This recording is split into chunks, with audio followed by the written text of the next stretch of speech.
In St. Mary's emergency room, a poor dad thought he was about to lose everything, until a wealthy widow touched his shoulder and changed all their lives. Forever comment what you would do in his place.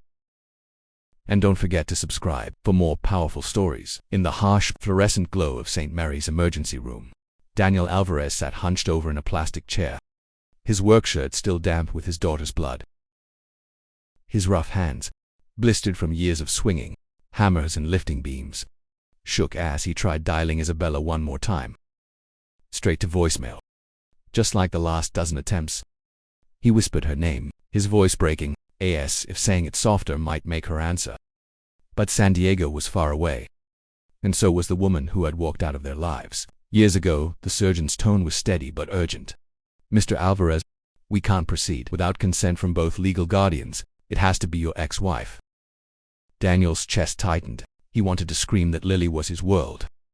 That he had been the one to braid her hair, cook her meals, to sit through every piano lesson. Yet in this moment, none of that mattered on paper. Isabella still had a say. And without her signature, the little girl on the operating table was slipping further from his grasp. He buried his face in his palms. The salt of his tears, mixing with the grit of concrete dust, still clinging to his skin. Around him, nurses rushed by with charts and gurneys. Parents clutched crying children, and monitors beat in mechanical indifference. But to Daniel, the world had shrunk to silence, broken only by the echo of his daughter's voice. In memory, "Daddy, am I good enough?" The weight of helplessness pressed on him, until he could hardly breathe. He thought of Lily's laughter, filling their small apartment, her fingers finding shy melodies on the piano. The way she called him her hero, even when he felt anything but. And now red tape stood between him and saving her life. He felt powerless, stripped of every ounce of strength he had built over years of sacrifice. Then, through the blur of his grief, a hand touched his shoulder. Light, deliberate, with a calmness that cut through the chaos. He lifted his head to see a woman, unlike anyone he expected in this place. Blonde hair perfectly gathered, a black coat that looked like it belonged in another world, a diamond ring catching the light. She did not look down at him with pity, but with something quieter, something he couldn't name. "I know that feeling," she said, her voice low, steady. "Sitting in a hospital, desperate for someone to show up and no one does." Her words slipped into the cracks of his heart, where loneliness had been hiding for years. He blinked at her, unable to speak, unable to understand why this stranger would sit beside him. Charlotte Whitmore didn't move away. Instead, she leaned closer, her tone soft but certain. "You're not alone anymore." And for the first time that night, Daniel felt the smallest flicker of hope. Charlotte sat beside him, her eyes following the rhythm of his trembling hands. For a moment, she wasn't in Chicago anymore. She was back in Denver, in another sterile waiting room that smelled of antiseptic and fear. She could still feel the cold pen in her fingers as she signed the papers that would turn her husband's organs into lifelines for strangers. David had slipped away while she sat alone in a chair, much like this one, praying for a miracle that never came. No one had touched her shoulder. No one had told her she wasn't alone. Looking at Daniel now, his shirt streaked with blood, his eyes hollowed by despair, Charlotte felt the sharp sting of recognition. Pain, after all, has no language of wealth or class. It is the one currency that makes strangers kin. She reached into her coat pocket and pulled out her phone, the polished case gleaming under the harsh hospital lights. "Henry," she whispered when her attorney picked up. "I need you at St. Mary's right now. A little girl's life depends on it." On the other end of the line, Henry Cole did not hesitate. He had handled Charlotte's affairs for years, from foundation grants to estate matters, but he had never heard her voice like this, urgent, breaking alive with something that wasn't business. She explained the situation quickly. A father trapped by legal red tape, an absent mother unreachable, a child bleeding behind closed doors. Henry promised to make calls, to push through paperwork, to find a judge if he had to. Daniel watched her, his brows furrowed with suspicion, though he couldn't quite accept that someone dressed in silk and diamonds would care about a construction worker's child. He opened his mouth to speak, but Charlotte shook her head gently, silencing him. "Save your strength for her," she said, her gaze steady. "Let me handle this." And so, while Daniel sat with his face buried in his hands, Charlotte paced the hallway, her voice calm but commanding, as she spoke to Henry, to the hospital administration, to anyone who would listen. Her presence seemed to shift the air itself, turning obstacles into possibilities. For the first time in hours, Daniel felt the ground beneath him steady. A nurse approached with a clipboard. Her expression changed. "We've received authorization. This surgery can proceed." Daniel exhaled so sharply it was almost a sob. His knees is weakening. But Charlotte's hand was there again, grounding him. The relief was overwhelming, but so was the disbelief. He turned to her. Words tangled in his throat. Why would you do this for us?" Charlotte looked at him, her eyes reflecting the weight of her own memories. "Because once I needed someone to do it for me.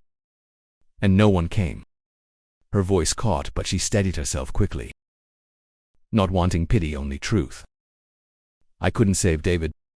But maybe, just maybe, I can help you save Lily." In that moment, something unspoken passed between them. A thread woven from grief and courage, from loss and the faintest spark of hope. Two worlds had collided in the most unlikely of places, a penthouse widow and a construction worker. Bound by nothing but the raw, unvarnished ache of love, for someone they couldn't bear to lose. Daniel lowered his head, unable to trust his voice, but he didn't need to. The silence between them said enough.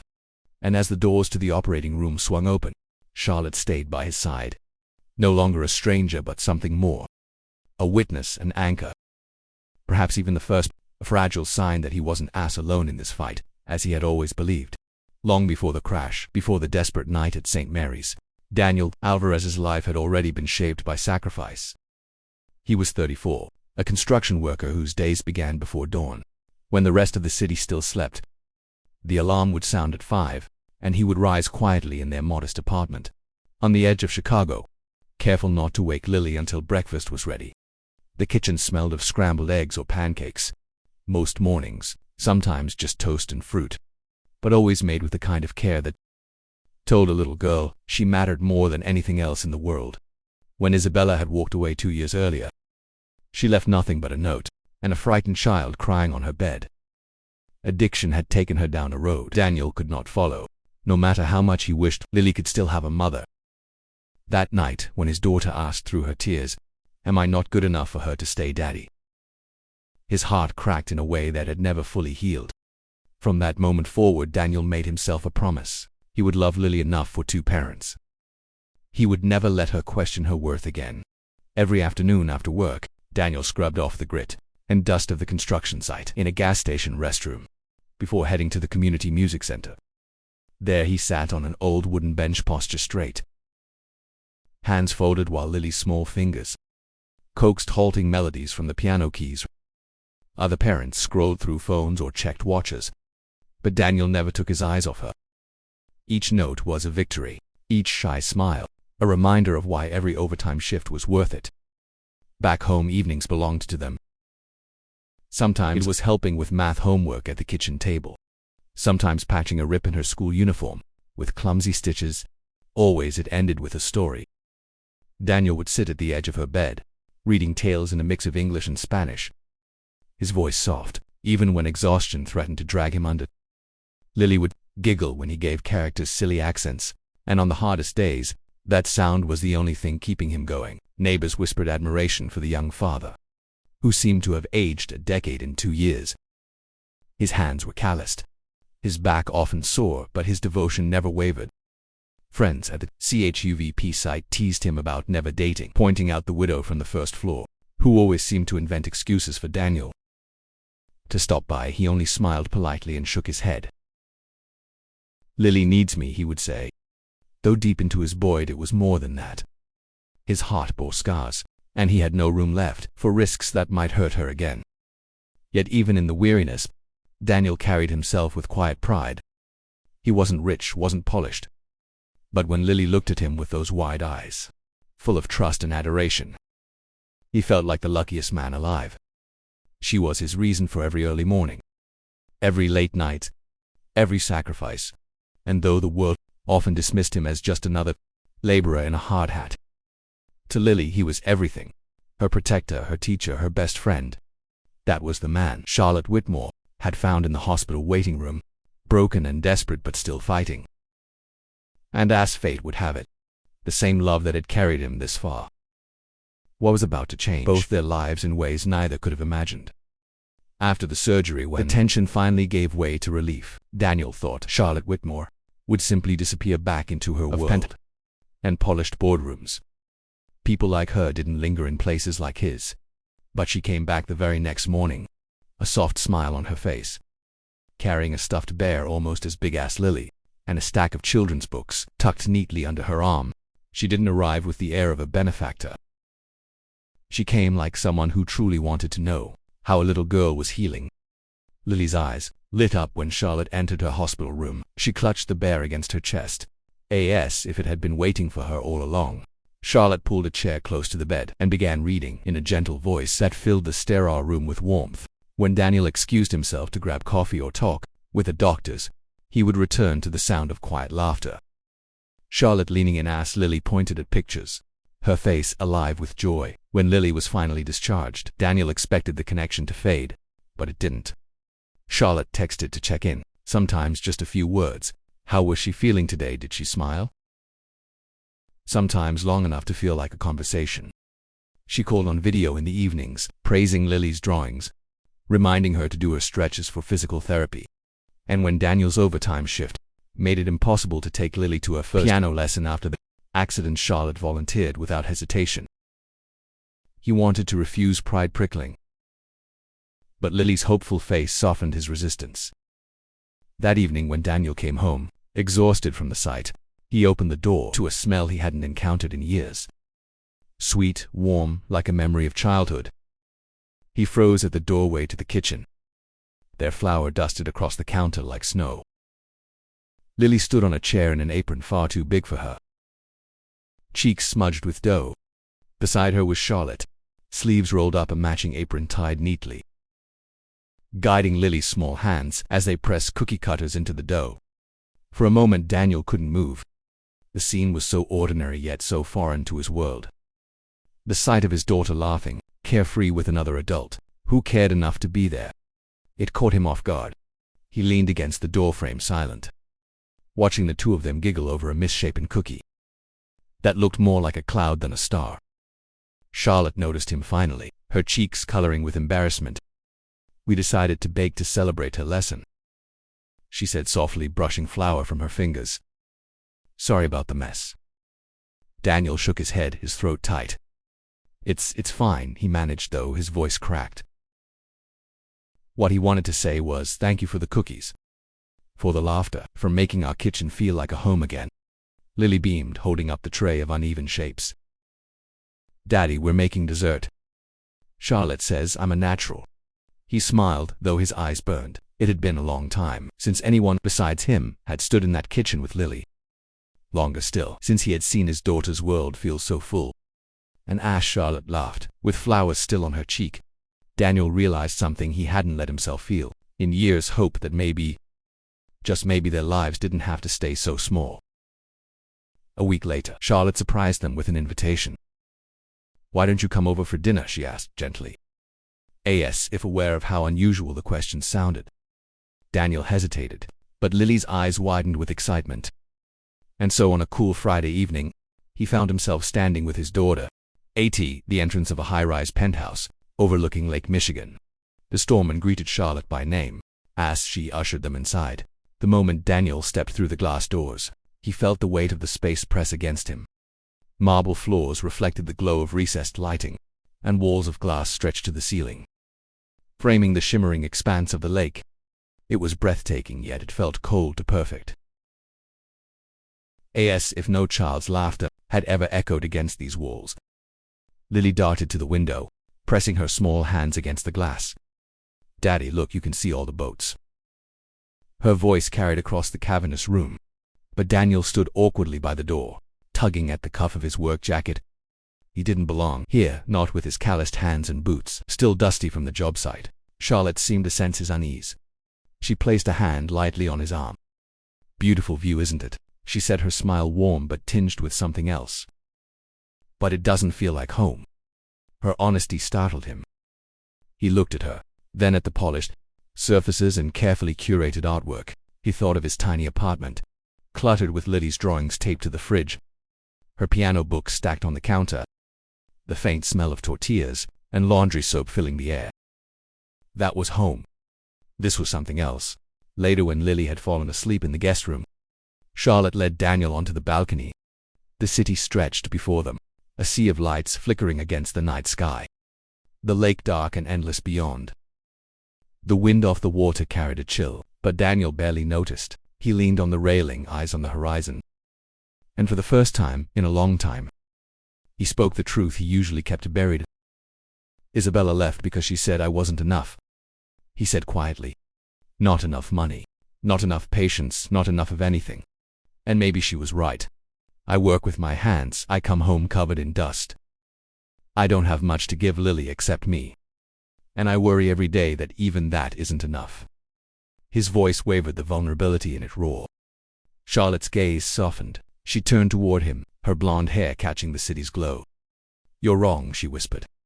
I see the way Lily looks at you. She doesn't need more. She just needs you. Their hands rested side by side on the cold railing, and when their fingers brushed, neither pulled away. It was the lightest of touches, but it carried the weight of something fragile and real. A spark of trust, a fragile thread of connection between two broken hearts, standing high above the city, daring, just barely, to believe that maybe they weren't as unworthy or as alone as they had thought.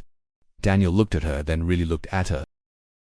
And for the first time he saw not a billionaire widow, but a woman searching for a home as much as he was. And in that quiet moment on the balcony, with the city lights flickering below, a seed of something new began to take root. For a while life began to feel almost ordinary again. Charlotte visited often, helping Lily with homework, joining them for dinners in the cramped but warm apartment, and sometimes sitting beside Daniel on the sofa when the little girl drifted off to sleep between them. For Daniel, those evenings felt fragile but real, like pieces of a life he had stopped believing he could have. Then one afternoon, while sorting through paperwork for a small construction business and he had been trying to start with a coworker, Daniel came across a thick envelope he hadn't noticed before. Inside were medical invoices from St. Mary's, each stamped in bold red letters, paid in full. The total stared back at him, $70,000. His chest tightened as his eyes raced over each page. Hospital charges, surgical fees, medication, all covered. None by him. He sat frozen at the table, the hum of the refrigerator filling the silence. Slowly anger rose sharp and hot. He didn't need to guess who had done this. That evening Daniel showed up at Charlotte's penthouse, the stack of papers clutched in his hand. His boots echoed too loudly against her polished floors as he walked into the living room where she sat with a glass of wine. You paid these? His voice was low, but it shook with restrained fury. He dropped the invoices onto the glass coffee table, the papers scattering like accusations. Charlotte looked up, startled. Daniel, yes, I did. Lily needed the best care I had, the resources. It was nothing for me. Nothing for you, he repeated, his voice breaking. $70,000. Do you have any idea what that number looks like to me? Do you know what it feels like to find out you've been turning me and my daughter into your charity project? Her eyes wide and wounded. That's not what this is. I wasn't treating you like a project. I care about Lily. I care about you. No, Daniel snapped, pacing across the pristine floor, his fist clenching.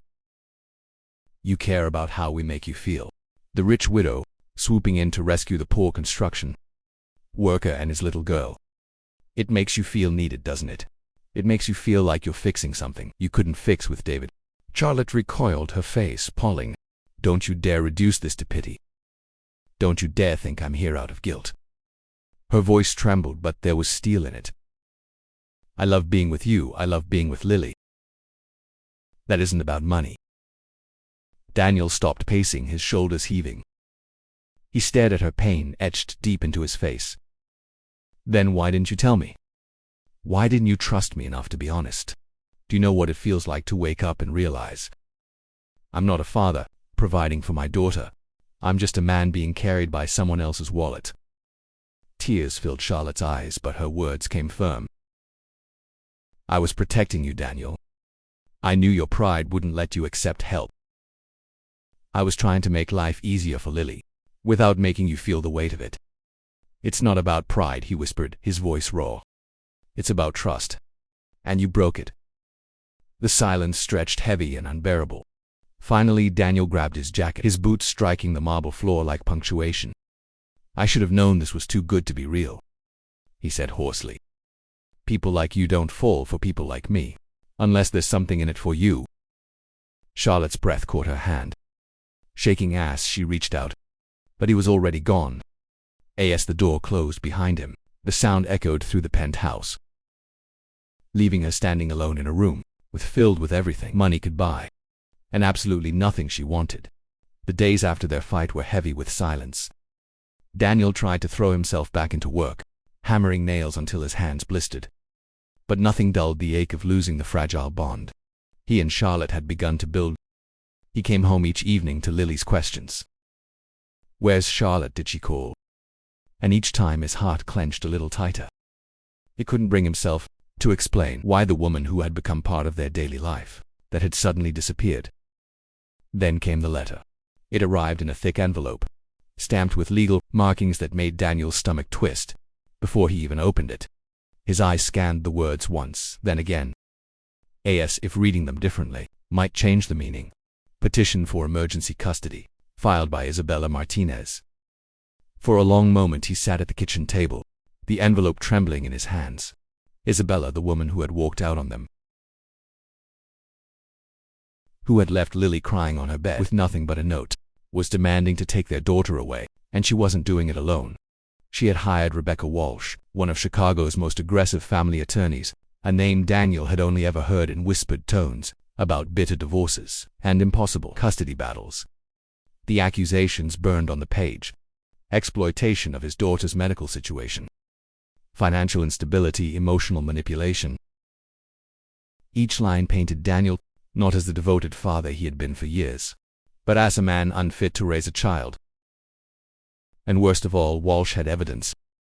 Evidence Daniel hadn't even known existed until he found those invoices in Charlotte's penthouse. Paid in full $70,000 proof.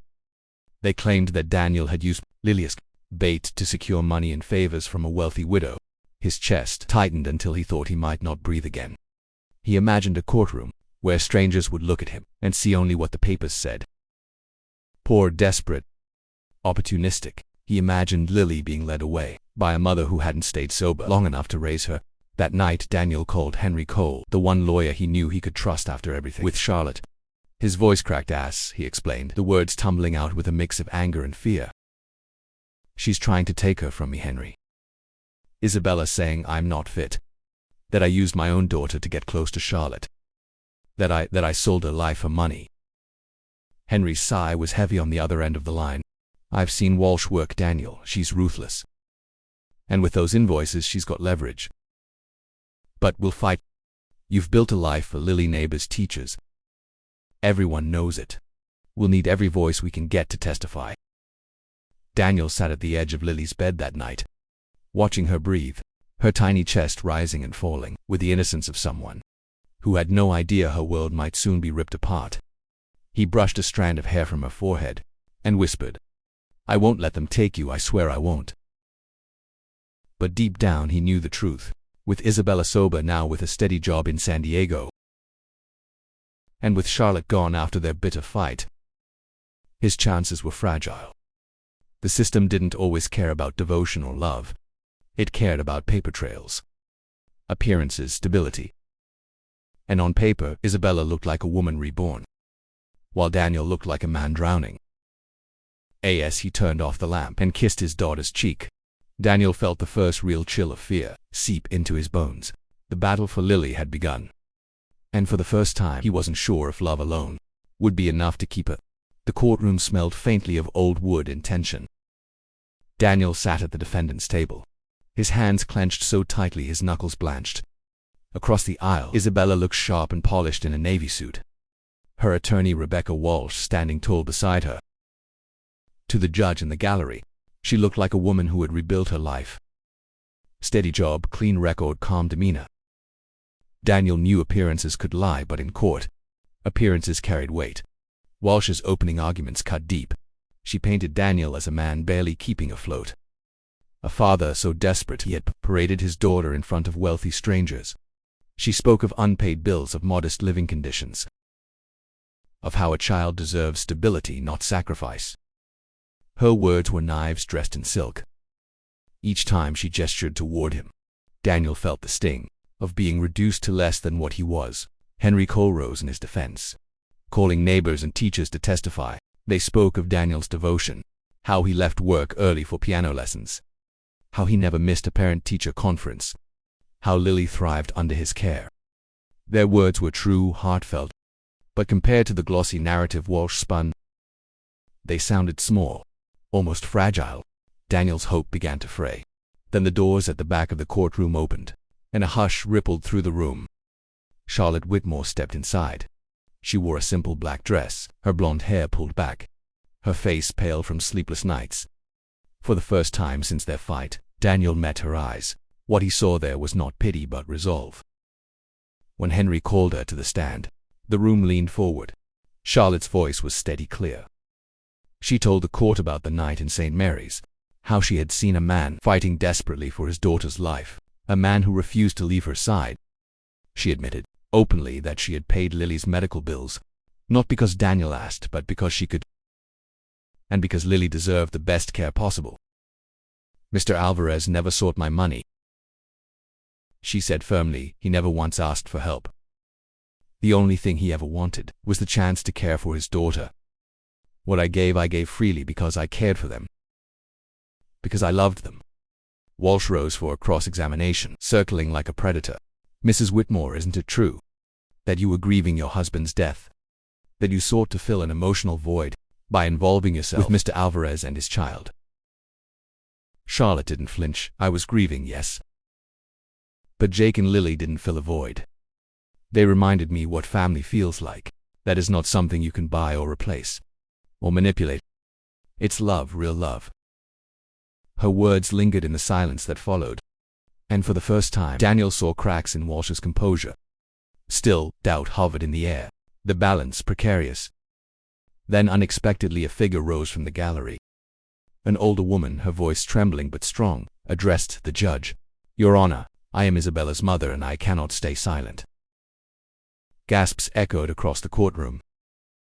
She went on, her eyes glistening. "I love my daughter, but she is not ready to raise Lily. 3 months sober does not erase years of absence. Stability is not a suit you put on for court. I've watched Daniel be the one constant in Lily's life. He is the father she needs, the father she deserves."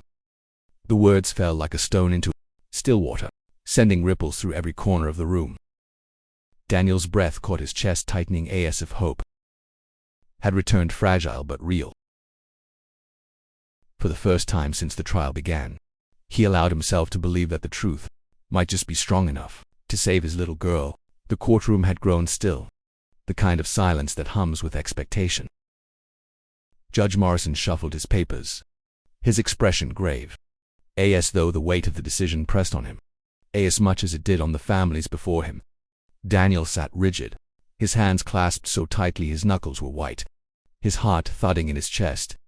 He could feel Lily's small hand resting inside his, trusting, warm. Whatever the verdict, he prayed, she would not see the fear he carried. And Charlotte rose from her seat in the gallery, the sound of her heels against the floor, echoing like a bell, commanding attention. "Your Honor," she said, her voice steady but charged with emotion, "before you render your decision, I would like to make a statement that may impact this case." The judge arched a brow. "This is highly irregular, Mrs. Whitmore." "I know," she answered softly, glancing at Daniel before returning her gaze to the bench. "But it's necessary." She took a breath, her hands trembling, just enough to betray the storm inside her. "I am formally petitioning this court for permission to adopt Lily Alvarez as my daughter, with her father's full consent." And furthermore, her voice caught, but she pressed on. "Mr. Alvarez and I intend to marry, creating a stable 2-parent household for Lily." The words landed like thunder. Gasps rippled through the courtroom. Rebecca Walsh shot to her feet in objection. Isabella's face hardened, and even Henry Cole looked stunned. Daniel's pulse roared in his ears. As he stared at Charlotte, unable to move, unable to breathe. "Mrs. Whitmore," the judge said, his gavel rapping for order. "This is not the proper venue for personal petitions." But Charlotte raised her chin, her eyes bright with unshed tears. "With respect, Your Honor, this is the most proper place of all, because this case is about what's best for Lily. And I am standing here to say that Lily has already become my daughter, in every way that matters. I've fought her ass if she were my own, and I love her father, not out of pity, not out of obligation, but because together they are my family, and I am willing to put my name, my reputation, my entire life behind that truth." All eyes shifted to Daniel. He rose slowly, his chest heaving, his voice unsteady but clear. "Charlotte, are you sure? After everything, after the mistakes we made?" She turned to him, tears streaming, now unashamed. "I should have fought for us this way, from the beginning, not with money, with love. And I will never walk away again." The judge looked at Daniel, his gaze sharp. "Mr. Alvarez, do you consent to this petition?" Daniel swallowed hard, then nodded, his voice breaking. "Yes, Your Honor, with all my heart. Yes, I want this, I want her."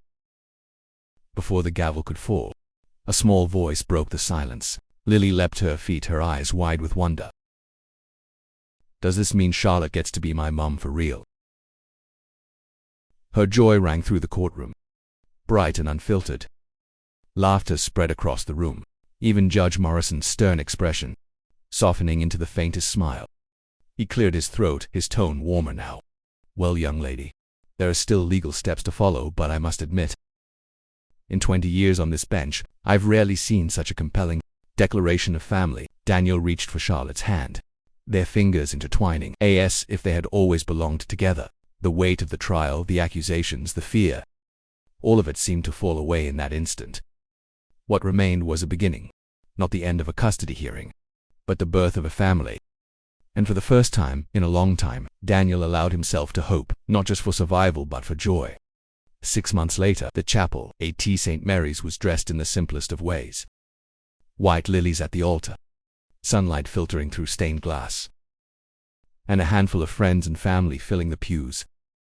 Daniel stood at the front in a suit, borrowed from his best friend, at the construction site, his calloused hands fidgeting with a ring tucked in his pocket. When the doors opened, Charlotte walked down the aisle in a plain white dress. No jewels, no grandeur, just grace at her side. Skipping with excitement was Lily, carrying both rings in a velvet box, as if she'd been entrusted with the secret to their happiness. "You look beautiful," Daniel whispered when Charlotte reached him, his voice catching in his throat. She smiled softly, smoothing his crooked tie. "And you," she whispered back, "clean up better than I expected." The chapel filled with gentle laughter. Then quieted as vows were spoken. When they kissed, Lily threw her arms around them both, shouting finally, "Now we're officially a family." The words innocent and true left not a single dry eye in the room. The celebration afterward wasn't in a ballroom or a hotel.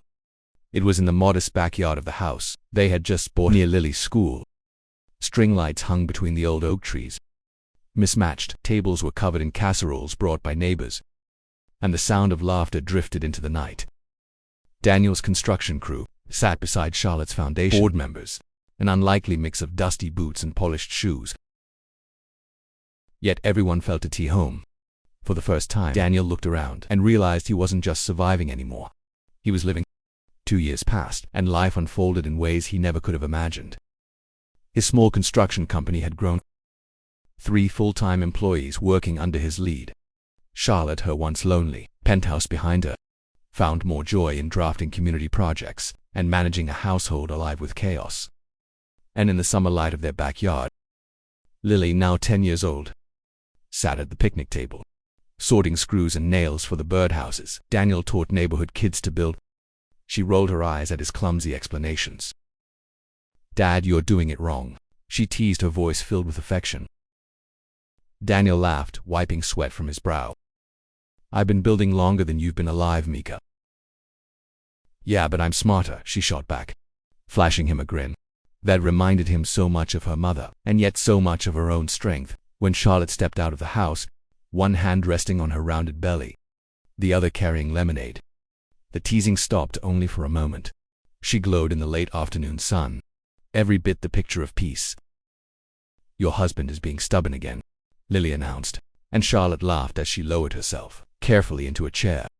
"Then your little sister will have to be as opinionated as you," she replied. Daniel knelt, pressing a kiss to Charlotte's forehead before whispering to her belly, "Hear that, baby girl? Your big sister is already plotting it against me." Lily folded her arms, pretending to be serious. "I'm not abandoning you. I'm going to be a doctor. Remember, I'm going to fix people who are broken, just like Mum fixed our family." Charlotte's eyes filled with tears and Daniel's throat tightened at the sound of that one word. Mum spoken with such casual certainty. 2 years earlier it had been a fragile hope. Now it was simply true. As the sun dipped behind the houses, the backyard rang with the sounds of children playing, neighbors talking, and the chaos of a home built on love. Daniel looked around, his arm around Charlotte, his daughter's laughter filling the air, and knew this was everything he had never dared to dream. Family, he realized, isn't always about blood. Sometimes it is chosen, built day by day with forgiveness, patience, and the courage to trust again. And in the glow of string lights and laughter, he understood at last.